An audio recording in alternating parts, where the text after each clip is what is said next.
Hello दोस्तों, आपका स्वागत है अनमोल मोटिवेशन चैनल पर। मित्रों, आज का वीडियो खास है क्योंकि आज हम मेहनत का असली मतलब समझेंगे और आप कभी अपना समय और पैसा यूं ही बर्बाद नहीं करेंगे। भगवान श्री कृष्ण कहते हैं कि मेहनत का फल हर व्यक्ति को मिलता है, इसलिए हमें फल की चिंता छोड़कर केवल अपने कर्म पर ध्यान देना चाहिए। आज हम एक कहानी के माध्यम से इस बात को समझते हैं। मित्रों, वीडियो को अधूरा न छोड़े क्योंकि अधूरा ज्ञान हमेशा हानिकारक होता है।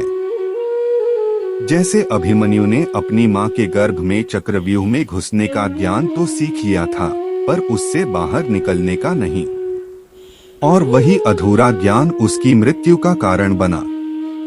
इसलिए हमेशा संपूर्ण ज्ञान ही लें, चाहे उसमें कितना भी समय लगे। तो मित्रों, वीडियो को अंत तक देखें और चैनल को लाइक, शेयर और सब्सक्राइब करना न भूलें। चलिए कहानी शुरू करते हैं। मेहनत का फल।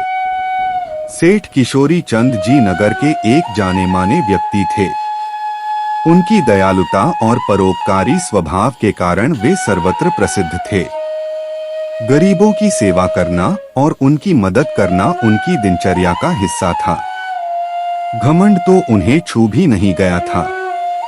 एक दिन सुबह के समय वे पैदल कहीं जा रहे थे कि एक 12 साल का लड़का उनके सामने खड़ा हो गया और बोला, बाबूजी, 2 रुपए दे दीजिए। सेठ जी ने उसे ऊपर से नीचे तक देखा।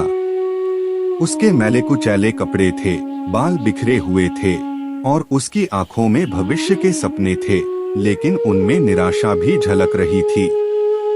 सेठ जी ने पूछा, क्या करोगे तुम 2 रुपए का? लड़के ने कहा, इससे अपनी भूख मिटाऊंगा। सेठ जी ने आगे पूछा, अगर मैं तुम्हें 4 रुपए दूं तो तुम क्या करोगे? लड़के ने कहा, तो मैं कल किसी से नहीं मांगूंगा। सेठ जी ने फिर कहा, अगर मैं तुम्हें 6 रुपए दूं तो? लड़के ने जवाब दिया, तो मैं 3 दिन किसी से नहीं मांगूंगा। सेठ जी ने मुस्कुराते हुए पूछा, अगर मैं तुम्हें 50 रुपए दूं तो? लड़के ने कहा, तो मैं उनसे खिलौने खरीद कर बेचूंगा और किसी से नहीं मांगूंगा।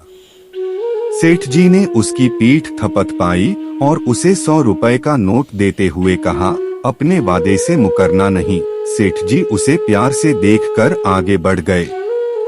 करीब 14-15 साल बाद सेठ जी कहीं जा रहे थे कि एक युवक ने उन्हें रोका और आग्रह किया कि वे उसकी खिलौने की दुकान में चलें।